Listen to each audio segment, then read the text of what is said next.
स्वागत है आप सभी का आपके अपने YouTube चैनल ड्रीम स्टडी पे। जैसा कि आप सबको पता है इस चैनल पर डेली जो है टॉप 25 क्वेश्चन कराए जाते हैं। तो चलिए पहला क्वेश्चन आपकी स्क्रीन पर दिया गया है। भाषा की सार्थक लघुत्तम इकाई कौन सी है? भाषा की सार्थक लघुत्तम इकाई बताना है। क्वेश्चन नंबर 1 का जवाब करना है। तो ऑप्शन नंबर सी जो है ध्वनि जो है इसका बिल्कुल सही जवाब होगा। भाषा की सार्थक लघुत्तम इकाई को ध्वनि कहते हैं। तो ऑप्शन नंबर सी जो है इसका बिल्कुल सही जवाब होगा। अगला प्रश्न आपसे पूछा गया है, वर्ड शब्द का अर्थ नहीं होता है। वर्ड शब्द का अर्थ कौन सा नहीं होता है? कौन सा ऑप्शन सही होगा? तो ऑप्शन नंबर सी जो बी जो है आकाश जो है इसका बिल्कुल सही जवाब होगा। वर्ड शब्द का अर्थ जो है आकाश नहीं होता है। ऑप्शन रंग जात अक्षर ये जो है तीनों होते हैं। तो ऑप्शन नंबर बी जो है इसका बिल्कुल सही जवाब होगा। अगला प्रश्न आपसे पूछा गया है, करणवाचक क्रिया विशेषण में किस प्रकार के विराम चिन्ह का प्रयोग होता है? करणवाचक क्रिया विशेषण में किस प्रकार का विराम चिन्ह का प्रयोग होता है? क्वेश्चन नंबर 3 का जवाब करना है। कौन सा इसका सही जवाब होगा?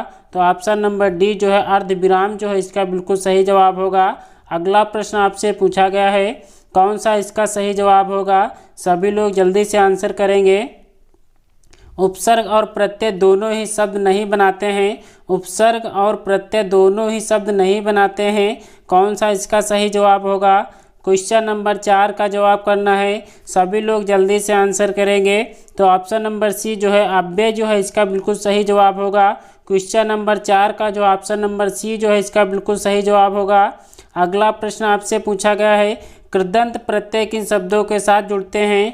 कृदंत प्रत्यय किन शब्दों के साथ जुड़ते हैं? सभी लोग फटाफट आंसर करेंगे।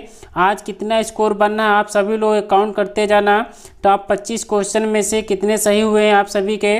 क्वेश्चन नंबर 5 का जवाब करना है। कृदंत प्रत्यय किन शब्दों के साथ जुड़ते हैं? क्वेश्चन नंबर 5 का जवाब करना है। तो ऑप्शन नंबर सी जो है क्रिया जो है इसका बिल्कुल सही जवाब होगा। तो ऑप्शन नंबर सी जो है इसका सही जवाब होगा। अगला प्रश्न आपसे पूछा गया है, अलमारी किस भाषा का शब्द है? अलमारी किस भाषा का शब्द है? सभी लोग जल्दी से आंसर करेंगे। तो ऑप्शन नंबर बी जो है पुर्तगाली जो है इसका बिल्कुल सही जवाब होगा। अलमारी जो है पुर्तगाली भाषा का शब्द है। अगला प्रश्न आपसे पूछा गया है, रचना के आधार पर वाक्य के कितने भेद होते हैं? रचना के आधार पर वाक्य के भेद बताना है। कौन सा ऑप्शन सही होगा? सभी लोग जल्दी से आंसर करेंगे। तो ऑप्शन नंबर बी जो है 3 जो है इसका बिल्कुल सही जवाब होगा। अगला प्रश्न आपसे पूछा गया है, निश्चित अर्थ को प्रकट करने वाले वर्ड समूह को क्या कहते हैं? निश्चित अर्थ को प्रकट करने वाले वर्ड समूह को क्या कहते हैं? कौन सा इसका सही जवाब होगा? ऑप्शन नंबर कौन सा सही होगा? क्वेश्चन नंबर 8 का जवाब करना है। तो ऑप्शन नंबर बी जो है स्वर जो है इसका बिल्कुल सही जवाब होगा। निश्चित अर्थ को प्रकट करने वाले वर्ड समूह को स्वर कहते हैं। अगला प्रश्न आपसे पूछा गया है, हिंदी के शब्दों का लिंग निर्धारण किसके आधार पर होता है? हिंदी के शब्दों का लिंग निर्धारण किसके आधार पर होता है? सभी लोग जल्दी से आंसर करेंगे। ऑप्शन नंबर सी जो है क्रिया जो दिया गया है इसका बिल्कुल सही जवाब होगा। हिंदी के शब्दों का लिंग निर्धारण जो है किसके आधार पर होता है? तो क्रिया जो है इसका बिल्कुल सही जवाब होगा। अगला प्रश्न आपसे पूछा गया है, रीतवाचक क्रिया विशेषण कौन सा है? रीतवाचक क्रिया विशेषण है। कौन सा ऑप्शन सही होगा? सभी लोग जल्दी से आंसर करेंगे। क्वेश्चन नंबर 10 का जवाब करना है। मोस्ट इंपॉर्टेंट क्वेश्चन कराए जा रहे हैं। तो ऑप्शन नंबर डी जो है कदाचित जो है इसका बिल्कुल सही जवाब होगा। रीतवाचक क्रिया विशेषण जो है कदाचित जो है इसका बिल्कुल सही जवाब होगा। अगला प्रश्न आपसे पूछा गया है, भाववाचक संज्ञा जो है की रचना जो है कितने प्रकार से जो होती है? भाववाचक संज्ञा की रचना कितने प्रकार से होती है? तो ऑप्शन नंबर सी जो है इसका बिल्कुल सही जवाब होगा। 5 जो है इसका सही जवाब होगा। अगला प्रश्न आपसे पूछा गया है, चौराहा में कौन सा समास है? चौराहा में कौन सा समास है बताना है। तो ऑप्शन नंबर सी जो दिया गया है द्विगु समास जो है इसका बिल्कुल सही जवाब होगा। अगला प्रश्न आपसे पूछा गया है, रचना की दृष्टि से क्रिया के भेद हैं। रचना की दृष्टि से क्रिया के भेद हैं। क्वेश्चन नंबर 13 का जवाब करना है। कौन सा इसका सही जवाब होगा? तो रचना की दृष्टि से क्रिया के 2 भेद होते हैं। तो ऑप्शन नंबर बी जो है इसका सही जवाब होगा। अगला प्रश्न आपसे पूछा गया है, जिस शब्द से किसी काम का करना या होना पाया जाए वह किससे संबंधित है? किससे संबंधित है। क्वेश्चन नंबर 14 का जवाब करना है। तो सर्वनाम जो है इसका बिल्कुल सही जवाब होगा। जिस शब्द से किसी काम का करना या होना पाया जाए वह जो है सर्वनाम से संबंधित है। वह जाने लगा, इस वाक्य में कौन सी क्रिया प्रयोग किया गया है, कौन सी क्रिया का प्रयोग किया गया है। क्वेश्चन नंबर 15 का जवाब करना है। तो ऑप्शन नंबर सी जो है आरंभ बोधक जो है इसका सही जवाब होगा। अगला प्रश्न आपसे पूछा गया है। क्वेश्चन नंबर 16 का जवाब करना है। जहाँ क्रिया की करने की इच्छा निहित हो वहाँ कौन सी क्रिया होती है। जहाँ क्रिया की करने की इच्छा निहित हो वहाँ कौन सा उसको सही जवाब होगा। कौन सा ऑप्शन नंबर सही जवाब होगा। तो इच्छा बोधक जो है इसका बिल्कुल सही जवाब होगा। अगला प्रश्न आपसे पूछा गया है। लड़के ने पुस्तक पढ़ी है, इस वाक्य की पहचान करना है। लड़के ने पुस्तक पढ़ी है, इस वाक्य में पहचान करें कौन सा जो है इसमें काल प्रयोग किया गया है। क्वेश्चन नंबर 17 का जवाब करना है। तो ऑप्शन नंबर ए जो है पूर्ण वर्तमान काल इसका बिल्कुल सही जवाब होगा। लड़के ने पुस्तक पढ़ी है यानी निश्चित जो है इसका पढ़ी गई है। तो ऑप्शन नंबर ए जो है बिल्कुल सही जवाब होगा। अगला प्रश्न आपसे पूछा गया है।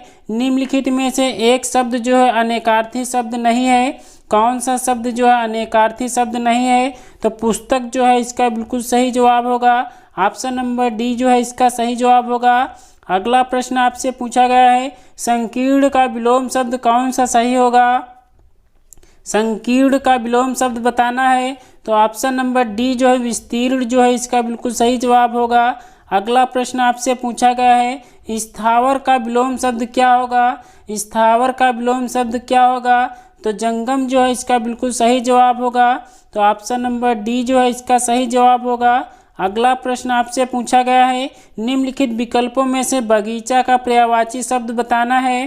कौन सा शब्द जो है बगीचा का पर्यायवाची शब्द है। तो ऑप्शन नंबर ए जो है निकुंज जो है इसका बिल्कुल सही जवाब होगा। निकुंज जो है बगीचा का पर्यायवाची शब्द है। अगला प्रश्न आपसे पूछा गया है। सही जवाब सभी लोग जल्दी से करना है। कलम तोड़ना मुहावरे का अर्थ है। कलम तोड़ना मुहावरे का अर्थ है। कौन सा ऑप्शन नंबर सही होगा। तो ऑप्शन नंबर बी जो है अच्छा लिखना जो है इसका बिल्कुल सही जवाब होगा। कलम तोड़ना यानी अच्छा लिखना इस मुहावरे का सही अर्थ होगा। अगला प्रश्न आपसे पूछा गया है। आंखें फेर लेना का अर्थ क्या है। आंखें फेर लेना का अर्थ क्या है। कौन सा इसका सही जवाब होगा। तो ऑप्शन नंबर सी जो है उदासीन होना जो है इसका बिल्कुल सही जवाब होना। कौन सा इसका ऑप्शन सही होगा। तो ऑप्शन नंबर सी जो है बिल्कुल सही जवाब होगा। उदासीन हो जाना इस मुहावरे का सही अर्थ होगा। अगला प्रश्न आपसे पूछा गया है। कौन सा शब्द देशज नहीं है। कौन सा शब्द देशज नहीं है। क्वेश्चन नंबर 24 का आंसर करना है। कौन सा इसका सही जवाब होगा। तो ऑप्शन नंबर ए जो है कंचन जो है देशज शब्द नहीं है। अगला प्रश्न आपसे पूछा गया है। कौन सा इसका सही जवाब होगा। निम्नलिखित शब्दों में से कौन सा तत्सम शब्द है। तत्सम शब्द बताना है। 2018 में जो वीडियो का एग्जाम हुआ था उसमें यह प्रश्न आपको देखने को मिला था। तो कौन सा इसका सही जवाब होगा। निम्नलिखित शब्दों में से कौन सा तत्सम शब्द है। तो ऑप्शन नंबर ए जो है इसका बिल्कुल सही जवाब होगा। दोस्तों आज टॉप 25 क्वेश्चन में से आपका स्कोर कितना बना है ये कमेंट बॉक्स में ज़रूर बताना। ऐसी ही वीडियो आपको हमारे यूट्यूब चैनल पर मिलते रहेंगी।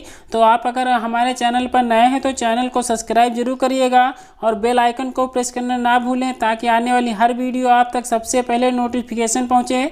तो मिलते हैं अगले वीडियो में बेहतरीन प्रश्नों के साथ। तब तक के लिए आज के लिए यही क्लास वाइंड अप करते हैं।